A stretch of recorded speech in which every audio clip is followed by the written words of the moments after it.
Hi, this is Sergeant Betsy Brandner Smith at the National Police Association, and this is the National Police Association podcast. I have with me a guest today that I just became fascinated with her, because she's a fantastic follow on X. But then I started to look into her career, she's just an amazing person. She was a cop, she's a psychotherapist, she's an author, and she's got opinions. And there's nothing I love more than another woman with some opinions. Dr. Dorothy Bones McCoy, welcome to the show. Thank you. Thank you. So good to see you. It's so great to see you. So I got to ask you the thing I ask everybody who is in law enforcement when they come in the show. Why'd you become a cop? I was challenged. I was seeing a number of law enforcement officers as a therapist for the sheriff in my county, and I was doing pre-employment evaluations. So a sergeant that was with them kept challenging me. You don't know anything about this. You don't know anything about law enforcement. You've never been in law enforcement. Now, he was a nice guy, but, he was challenging me. Vietnam veteran. And so I said, okay, fine. He says, you go take the training. Then you'll see. So I decided to become a state constable rather than a reserve officer. So a little more complicated. And you're actually chosen by the governor, and you can work at any place for any department in the state. You can't just go out there on your own. And so that's why I decided, because Sergeant Gowell kept challenging me. That's fantastic. Now, what were there physical requirements as well as, I'm assuming you had to take a written test, psychological, which had to be interesting for you, and a physical test, right? What did you go through? Didn't have to do the physical. Did not have to do the physical, because that was up to the sheriff's department to be sure I was physically fit. And I was working out at the gym all the time. The sheriff knew I was fine. So anyway, I had to take a difficult written test there at the Criminal Justice Academy, which was my first experience at being there. And after that, I learned Sergeant Gowell was right. You should not be giving, all psychologists and therapists and psychiatrists out there, you should not be giving advice to law enforcement until you've been in their shoes. Good lesson. I'm so glad you say that, because when we talk about police officer mental health, that's one of the things that happens very often to officers that I talk to is when they finally reach out to try and get some mental health assistance, they end up either counseling the counselor, because there's a lot of mental health professionals that aren't prepared to hear what cops go through day after day after day. It's hard. Or they end up being so walled off that the mental health professional isn't able to get through to them. Talk about how things changed when you actually got into the profession. I had the sheriff behind me, because he knew that I did a good job on the pre-employments, because when I would tell him, I told him with one, if you send this person to the academy, they're not gonna get through it after the testing and all. Well, they didn't. So he had a certain amount of faith, and so they came in there with faith that I probably wasn't a total idiot anyway. And knowing that I was also willing to go through some of what they had had to go through and put on the uniform and wear the gun. And let me tell you this, I didn't realize until I put that uniform on for the first time and put on that gun and that badge that people looked at me differently. People that knew me looked at me differently, and I could see it, I could feel it. And I thought, oh my God, that was an eye opener. So I didn't have any trouble at all. Counseling, we would talk about, okay, you tell me what you need. I work with symptoms. I'm not going to go digging into their darkest secrets somewhere. I work with symptoms. What are your symptoms? What do you want to go away? we're going to use the tools we need to make you feel better. And that's what we're going to do. What do you see as the biggest mental health crisis for your average law enforcement officer today? Stress. Even if they weren't going through everything that they're going through out there on the streets right now, and it's hard now, we all know that, but they are stressed by, and I told them this when I was at the academy, we're saying on one hand, you know, do what you need to stay alive, but on the other hand, don't get us sued, you know? So there's that little bit of time that we're thinking about that if an emergency comes up. Now, of course, we should be aware of the law and the situation and all of these things, but I think we need better training on how to do that, how to think more quickly, how to be in the moment. It's stressful. It really is. And there are ways to be able to work with that stress. Now, of course, the other one would be trauma. And I'm certified in trauma. I work with that a lot, either law enforcement, military, or it's amazing what can cause PTSD, like a bad visit to the hospital can cause PTSD. So it's not that it's really unusual, but it has a bad rep. And I try to tell people, I'm not interested in labels. I'm not interested if you have PTSD or acute stress disorder, what? Let's just look at what you don't like and let's do something about that. People do not like being labeled and they will stay away from counseling to avoid it. So we need to get away. One, mental health is a word I don't like. It's all wellness. I don't care. It's physical, emotional, psychological. It's part of wellness. So I'd like to get away from that.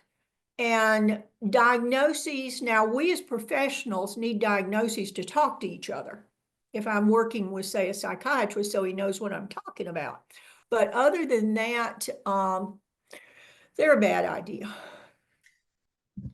Well, and when we talk about, wellness, we're finally, I think, talking about it in this Yes. profession, where we really didn't talk about it properly, even 5 or 10 years ago. And we're starting to understand that it's not just what happens in your head, but it's also, physically, and the importance of fitness, the importance of nutrition, and limiting Sleep. things like caffeine and alcohol. And I assume you talk about all of that, right? Speaking of caffeine, actually, coffee is good for you. It has a lot of benefits. I won't get into that right now, but we want to eat if we can, and we have to research this ourselves, what is healthy and what is not healthy, because it keeps changing. And we want to get that exercise. We need that exercise. That was one good thing about my sheriff in the Low Country, and also the sheriff in Columbia. They really pushed exercise. You can handle things so much better if you are well, if you are at your best. It I've stressed that since the very beginning. I'm holistic. Let's do it all. And now we're coming into a situation where you're hearing the term a lot, make America healthy again, right? Yay. We're starting to understand that our food It's might look killing us. healthy, but very Mhm. often it's not. And that, Yes. especially here in the United States, we have so much processed garbage and all that. And as a cop, and I remember those days on midnight shift with patrol, where your only choices was like an overnight Burger King and maybe a Denny's and things like that. And if you didn't have Yeah. time to bring your own food, and we just didn't know what we know now. Now, No. uh, No. I think that you're right. People need to do their own research and understand how much what we consume affects us, not just physically, but mentally, right? We're all one. It's just one. And that's what I'm trying to get to, that we understand maybe the carburetor needs a little adjusting over here, you know? So we are a lot of things, and we adjust what's not working right, and we may need to also adjust what we eat and our exercise and all our vitamins, our minerals, all of these things, because they affect the carburetor. That's so well said. You talked about pre-employment testing, and Yes, we have a police recruitment crisis in this country. There's no doubt about it. yes, For the last yes. 4 years, we have really been demonized and vilified, and cops, people are looking at this profession saying, I don't know that I want to go to a job where, and not only might I get hurt or killed, but I might get indicted and go to prison simply for doing my job. Oh, dear God, that is a realistic fear. So I want to talk about, and remember, we have a lot of civilians watching this and listening this. Talk about what pre-employment psychological testing involves for a police recruit, and who's attracted to this profession. As I was saying to you earlier when we were just chatting, I'm also an expert in personality. I've written a couple of books of personality quizzes. Those are really fun too. But anyway, the Myers-Briggs, there's 16 personalities in the Myers-Briggs, and I use that all the time with everybody, Now, because the we need to. Myers-Briggs is the little pictures, right, that you hold up and Oh, no, explain no, that to no, no. people. I consider that nonsense. The Myers-Briggs is a test that you take. Actually, a mother and daughter created the Myers-Briggs during World War II, and it's been refined, refined, and refined since then. So it just tells us a lot of things about what we can expect from ourselves, what works and what doesn't work. So in doing the pre-employment, it was funny. In the beginning, I kept getting the same personality type over and over and over again. I was asking the sheriff, do you have these people in a warehouse somewhere? Because I keep getting the same thing. ISTJs and ESTJs, very responsible, dependable people, very do the right thing, don't do the wrong thing. That can go too far, but anyway, that's another subject. So those people now, I also, other than the Myers-Briggs, I did an IQ test. IQ is important. It really is. You're not going to get through the police academy without a fairly good IQ. Law is not easy. And it's always, well, under these circumstances and under those, which drove me crazy. But anyway, I had this sneaky little test that a professor at the University of Tennessee had developed, and I found out about. It was a cloaked aggression test. So it was, I think the name of it was rational reasoning or something like that. But nobody knew what it was, and they would answer the questions. It not only picked up physical aggression, the kind of aggression we think about, but it also picked up passive aggressive. I'm going to be late. I'm going to talk about everybody else with somebody else. I'm going to stir things up. That type, we've seen it, right? We've all seen it. Yeah. So it also picked that up. And other than an interview, now everybody has their own way of doing this. I went by tests that were research approved, had been other than the cloaked one, but it had really good science behind it. These are things that had been around forever. So it gave me a really good little synopsis on that person. Now, it wasn't up to me to say if the person had hired or not. That's not my job. My job was just to give a little concise report. This is what I see from this report, that report, and this report. And then they took that information and just added it to everything else they had in making a decision. So it is very helpful because we rule out the ones that are obviously a problem. Too much aggression, personality, anybody, I'm going to say any personality type can be at some area of law enforcement.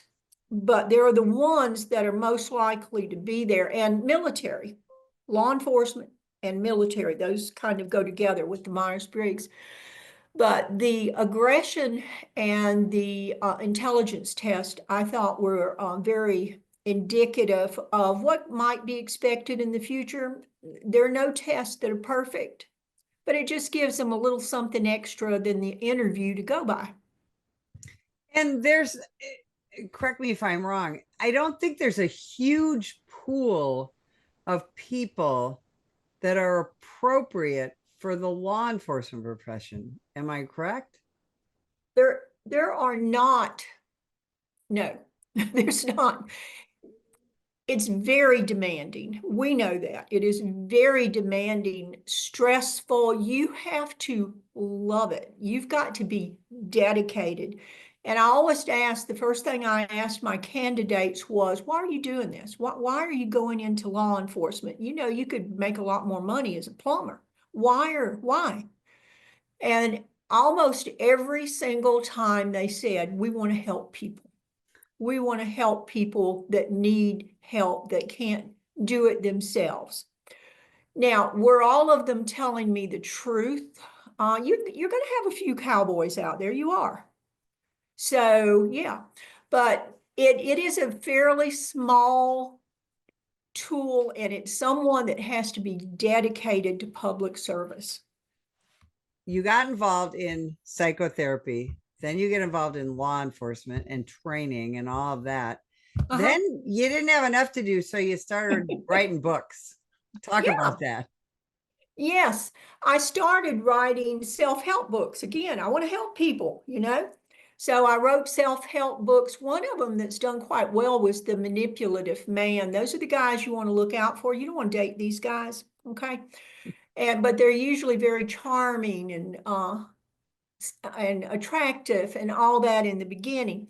So then after a while, I decided, since I love mystery books, well, why don't you do that? That would be fun.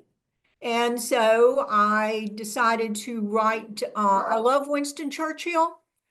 So I decided to write historical fiction mystery with, he's one of the characters in there. This was the first one. And so, today, the galley for the last one in the series came in. So that was, I thought, well, that's nice. I'll have it. And I enjoy it. It's something else and it's freeing. I'm God when I'm writing, you know, especially when it's paranormal. If I want them to get killed and come back, hey, I can do it. So that's why.